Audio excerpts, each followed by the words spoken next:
what I want to start by talking about is asking you to reflect on when you were there. You were there between 2014 to the end of 16, which is kind of when the blockchain came on the scene and started to become more visible and more important. So I was wondering if you can take us behind the scenes and what was going through your minds inside of the CFTC. When did you have this aha moment? How did you start to take it seriously? It was 2014. At that time, Bitcoin was basically trading below $1,000. And we were watching it, but what happened was that a couple people wanted to do a swap on Bitcoin. And the definition of commodity is quite broad. It includes, every basic agricultural product you can think of: corn, rice, wheat, soybeans, other than onions, I would add, which I can explain to anyone who's really interested. But it also says any good, right, or interest that's used in a contract for future delivery. So if you're going to do a swap on something, that makes the underlying asset a commodity. So we declared that Bitcoin and cryptocurrencies were commodities. Now, we then worked to approve a Bitcoin swap. We also brought some enforcement actions. And it's interesting because the issues we faced then were very similar to the issues today. Whether the underlying market is transparent, sufficiently transparent, what constitutes delivery. But that was the action we took. And the other thing I would say about that time is when we said cryptocurrencies were commodities, I tried to make it very clear that this didn't mean we had plenary jurisdiction over all Bitcoin issues. Other people, other regulators still have jurisdiction over different pieces. And I know that's something that people maybe who aren't that familiar with our regulatory structure don't understand. It only meant that insofar as they were used in derivatives, we had jurisdiction. So you had clarity from day one, almost. For the application of commodity laws, yes. In terms of where you stood, what you had. I think so, yes. That was good. That is right. something right. that is not spread out. Let's go back a little bit and have you react to the Congressman's sure. remarks, which were brief, but he and 5 other of his colleagues are involved with the Token Taxonomy Act. Yeah. So what do you think? Well, I think, I share their desire to bring regulatory clarity to the space in a way that still promotes innovation. I differ on some aspects of their legislation, though. I probably want to see more of a regulatory framework because what's happening today is we're creating a regulatory framework through enforcement rather than through a public process of developing rules where people can comment on them and so that we get the right result and we can change them, over time as the industry evolves. As far as the specifics of the legislation and where it goes, I'm not aware that they have much Democratic support at this point.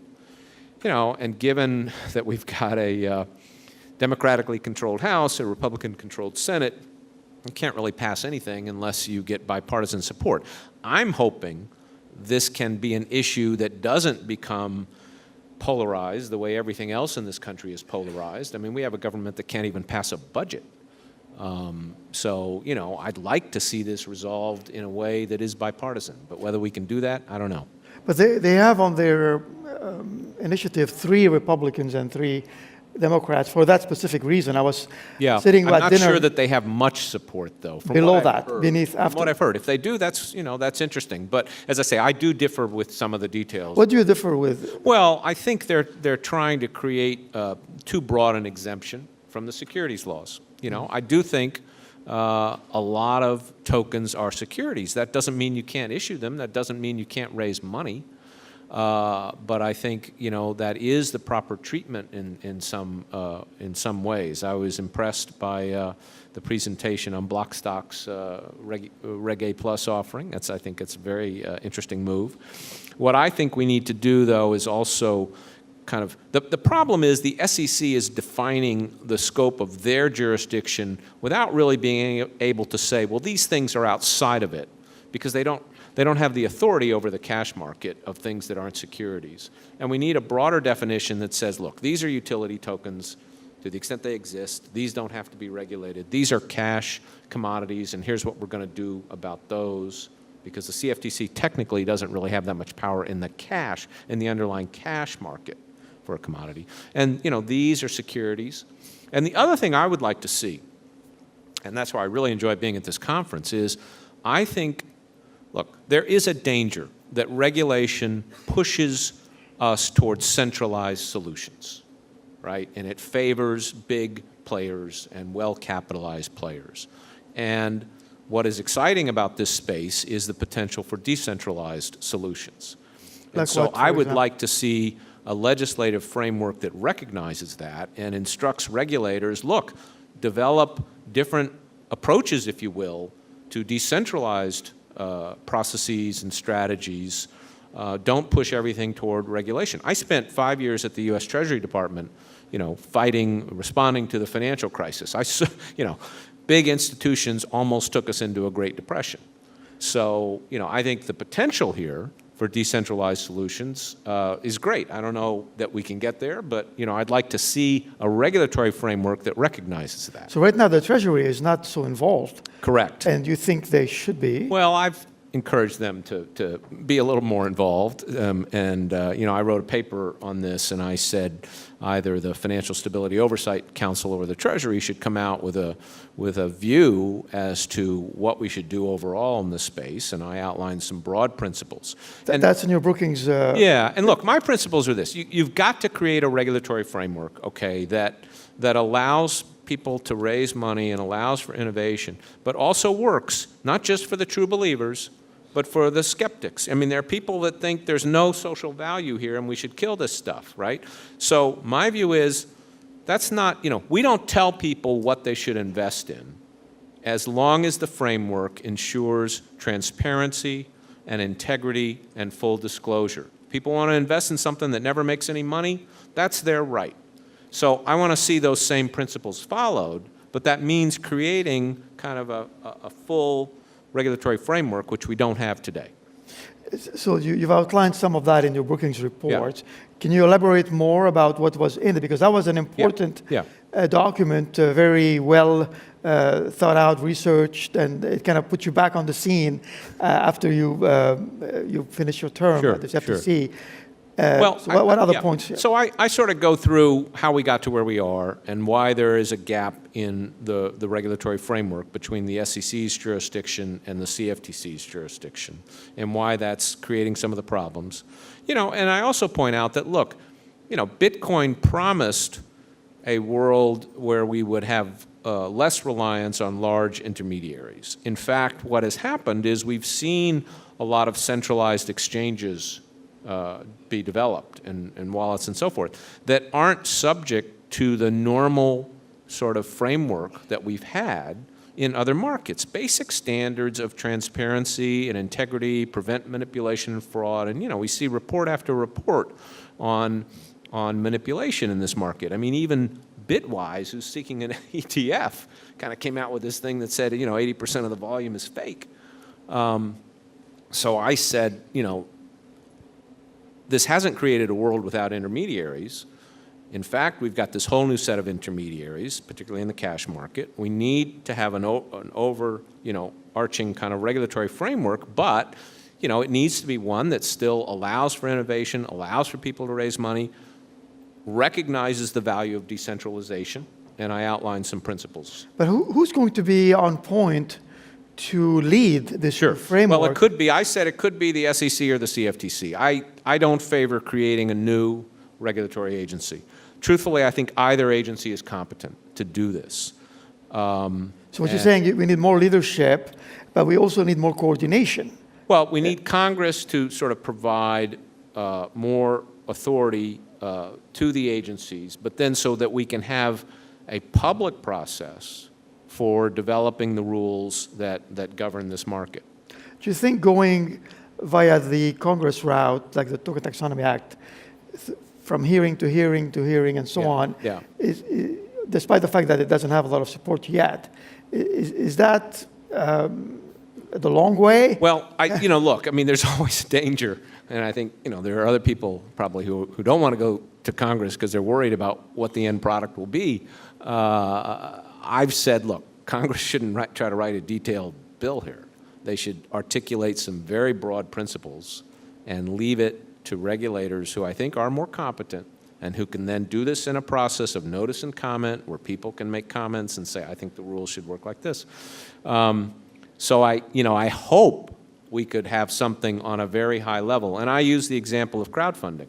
And, look, there are problems with the crowdfunding law, particularly the limits. I mean, Munib was talking about being able to raise $50 million. A lot of people think the crowdfunding, well, it's actually Reg A plus is separate from crowdfunding. But, there's an argument for even maybe that should be higher today.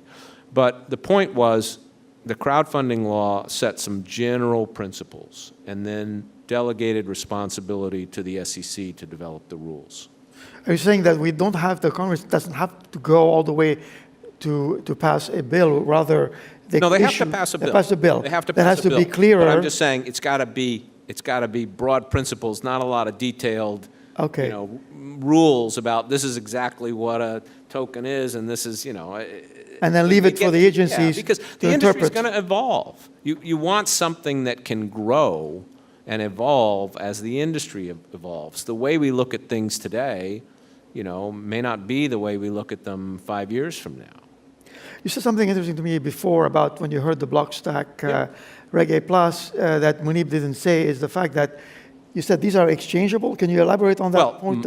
I haven't looked at their filing in detail, but typically when you do a Reg A plus offering, that means that the securities, and they are considered securities for this purpose, are then freely transferable, meaning people can buy and sell them, trade them. By any user, by any consumer, on any means. It doesn't have to be an exchange. It could be person. Generally, to person. I mean, they do have to file periodic reports. It's not a 10K, it's called a 1K. So they do have to do that, at least, again, traditionally under Reg A+. Maybe they're doing something different, I don't know. But how about the state transmission laws, which come into... Very good question. Look, complicated. that is complicated. It's a mess, right? Because we cannot build this industry on state regulation as the primary means of regulation.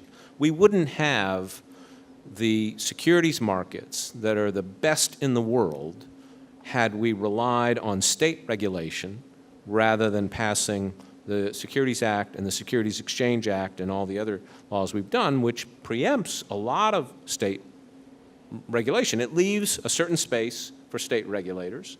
So, there's some balance to be struck there, but the focus should be on a national framework. And will they come together? I mean, they have to be... Yeah, I mean, I think, the Congress can preempt state laws.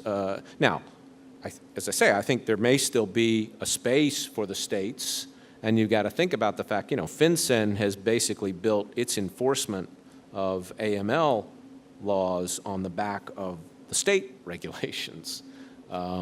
So, we have to deal with that because AML is important. But, this is a global industry. We don't have global rules because we're still a world of nation states, and we see this all the time, in every area of financial regulation. But we've at least got to have, I think, a national framework. After you wrote your Brookings report, what sorts of reactions and interactions have you had as a follow-up? I got a pretty positive reaction from everybody. Said, yeah, that's what we need to do, but whether we can get Congress to do it and the regulators to do it, we don't know. But in the meantime, isn't the U.S. falling behind in terms of... Yeah. Good question. Look, I think this country remains, such a leader in innovation, and there are still plenty of ways to raise money, right? I mean, I know people sort of think, well, we've clamped down on ICOs, but there were reasons to clamp down on ICOs. I mean, there was a lot of fraud going on there. And if you look at the numbers I've seen show, ICOs dropped, but then venture capital funding increased. So I think the money's still there for applications that truly have a use case and, work. But what we need is clarity so that people know what the rules are, and they know how to plan, and they know what they can do. Because in the meantime, a lot of these offerings are almost like kicking the can down the road a little bit further. They are raising the money, they are solving that problem, but they are not totally solving the problem of exchangeability of these tokens and usability of these tokens. Yeah, right. Because the SEC keeps saying, everything is a security as far as they can see. Yeah, and maybe there are dollar thresholds or something. Maybe we want to sort of say, look, if people are only investing these minimal dollar amounts, maybe we shouldn't treat that as a security. I don't know. There's different ways, we could look at it. But, I think we've got to have a framework that allows a regulator to say, okay, our principles here are we want integrity, we want transparency, but, we also, and we want investor protection, but we also want, innovation, and, to the extent that the rules can recognize the value of decentralization, they should do that. But that's seems to be the missing element. Everybody looks at each other and they analyze what's missing, but nobody is, two things. Nobody is fighting the SEC vigorously and telling them, well, no, this is not the right way. Well, and nobody is coordinating the rest. Well, I don't know about, I guess we heard there were some people here earlier fighting the SEC. I don't know that they're going to get very far. I don't view the problem so much as the SEC in terms of what it's trying to do on ICOs and so forth. I view the problem as the lack of an overall framework where people can say, okay, this is the proper scope of national regulation, this is the proper scope of state regulation, this is what happens if it's a utility token, this is what happens if it's a, if it's a cryptocurrency that's not a security, and then maybe we have some special rules if you're raising minimal dollar amounts or whatever. But who's going to take the lead in making this segmentation clarification and saying, well, you play in this box, you play in this box? That's where I'm saying, we need Congress to pass a very high, a law that has very high sort of level principles, such as the ones I articulated in my paper, and then delegates to either the SEC or the CFTC. I'd give primary authority to one or the other to develop rules. But that may take a year, if not longer. We cannot wait. Than that. The industry is not waiting. I know, and in the meantime, we'll muddle through. Not muddle. That's too strong a word. And again, let me make clear. I agree with a lot of what the SEC has done in terms of saying, a lot of these things are securities. We're not saying you can't raise money for them, but you got to do it, in accordance with the rules, whether that's a Reg A plus or a private offering or, whatever. There are other ways other than, ICOs to raise money. There's another European lawyer that told me they wished that the SEC would leave alone all of the old projects, except if there's fraud, obviously, and rather focus on clarifying what is to come forward. Let's focus on the future. Whatever has happened, happened. Don't go back and try to put the genie back in the bottle because it's already out. That's hard for them to do under the current law. They have a responsibility. What people have to understand is if you're the chairman of the SEC, you got to enforce the laws. You can't say, well, I'm kind of like St. Peter at the pearly gates. Maybe you violated the securities laws, but you complied with AML and you did a good job over here, so I'm going to let you in. But they can't do that. That's not their job. There are dozens of cryptocurrencies that they are not saying anything about. So there's this gray area. That's because they're cash instruments that aren't securities. And yet they're traded on platforms, many of which are subject to manipulation and fraud and lack of transparency and hacks. I mean, the hacks alone are a problem. It's kind of amazing to me in this industry that there have been so many hacks, but there aren't more people screaming about that. How about the White House? Can we expect anything to come down? No, if it comes from this administration, the coordination would typically come from the Treasury Department. So we have to focus, keep the efforts on the Congress. And Treasury. Treasury could lead on this. And, I think the chairman of, I know both, chairman of the SEC and CFTC, I think they're both, very reputable guys trying to do the best they can. I think they're trying to coordinate.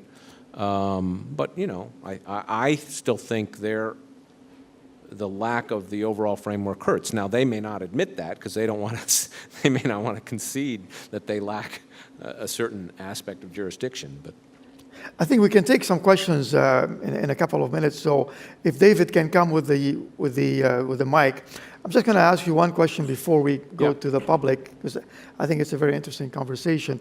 What advice would you give companies, entrepreneurs, that are afraid to get too close to the SEC?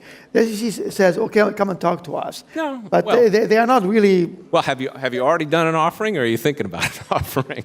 It depends. If you've already done something that violated the law, then yeah, maybe you don't want to call up the SEC. But if you haven't done it yet, like Munib, he talked to his lawyers, and they said, well, you could do this, this, this, or this, and he chose to do something that complied with the laws.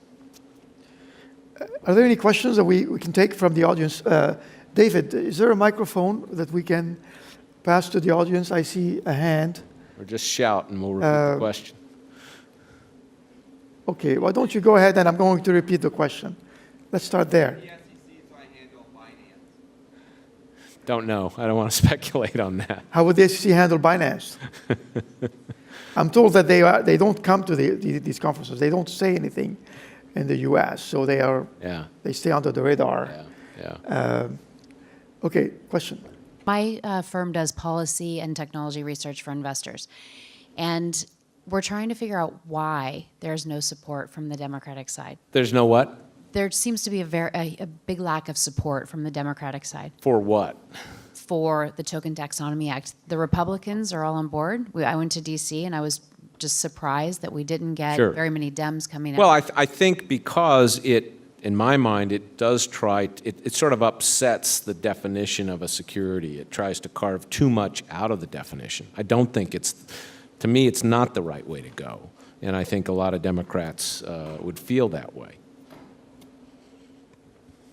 And again, I appreciate his desire to bring clarity and to promote innovation, but I don't think it's quite the right way to go.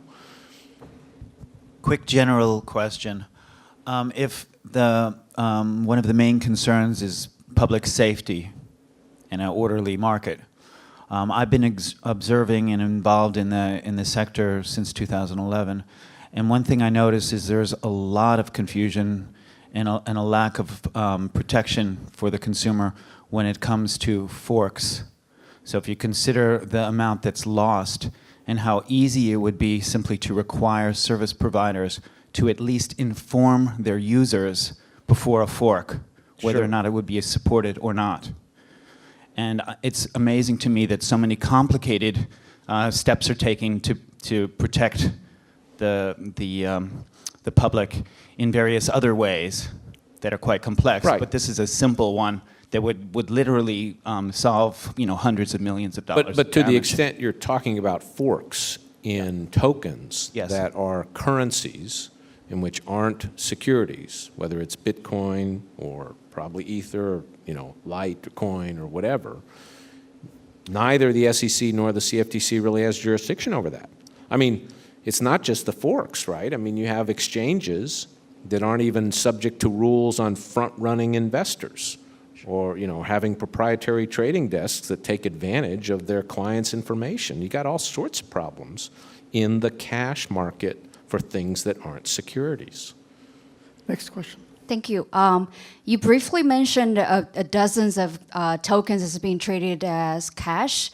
Would there be regulations upon it? If so, what category would it fall into, and what? I'm sorry, what category would what? Would the regulations fall into? Like, which would be the regulatory bodies that be responsible for?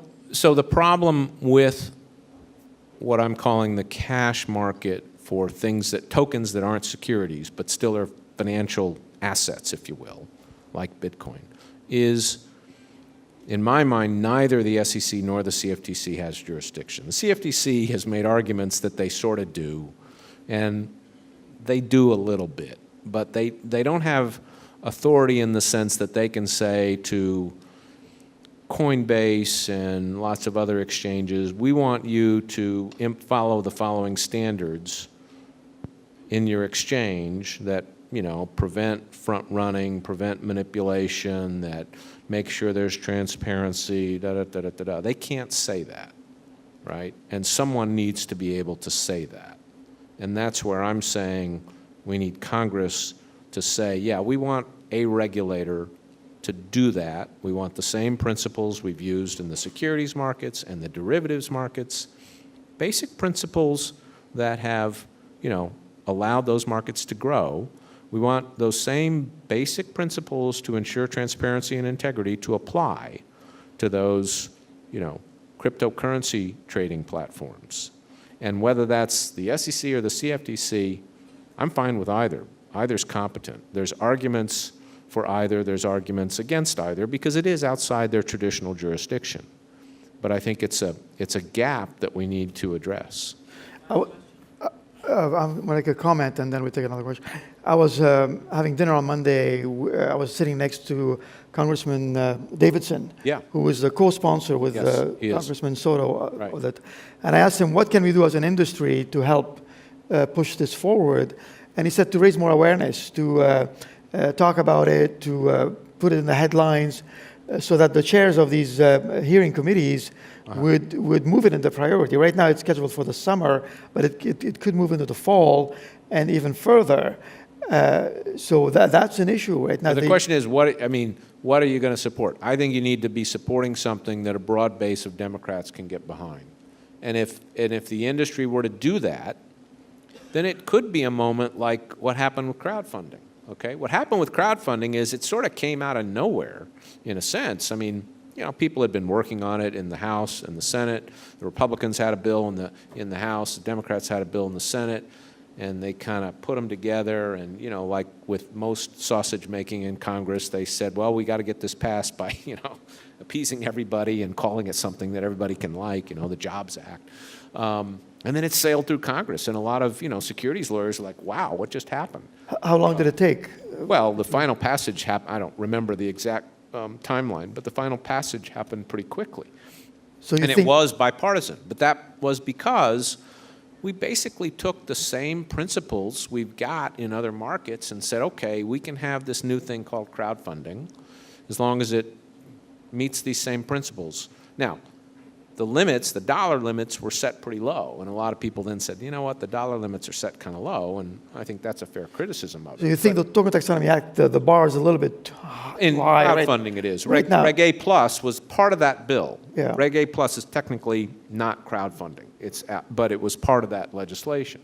The other thing I would say about this, there's an argument that we should have more lenient rules for private offerings generally. And for the smaller companies, yes. The chairman of the SEC has acknowledged that, and I think that's worth looking at too. Yes. What I don't think is worth looking at, I wouldn't agree that this industry is different. It needs kind of special exemption from the securities laws. But if people want to say, look, we should have a greater ability to raise money from people who maybe aren't accredited investors, as long as it still meets certain standards, or higher limits on the traditional private offering exemptions, that's a reasonable inquiry to make. And I think, the SEC is looking at those issues. Okay, great. One last question. Yes, sir. Thanks for your views. First of all, how do we get a hold of your paper? Is it online? Yeah, sure. I think if you Google Brookings and Massad and crypto, you'll probably get it. Okay, and the second one is a lot of entrepreneurs, in order to escape U.S. regulations, go offshore, like to Switzerland or the Cook Islands or whatever. How large is the dragnet of the U.S. regulators, and can you just give us your views on that? Sure. That's a very good question, and it's a difficult one. What do we do about offshore platforms? And there are different solutions. In the CFTC's case, we had a part of the law that allowed us basically to look at whether foreign platforms who wanted direct electronic access to American investors met comparable standards. And if they did, then we certified them as foreign boards of trade, and they were allowed to have, foreign access without directly registering with us. That's one approach. There are others. Great. On that note, thank you very much. Thank you. And let's Pleasure move to be here.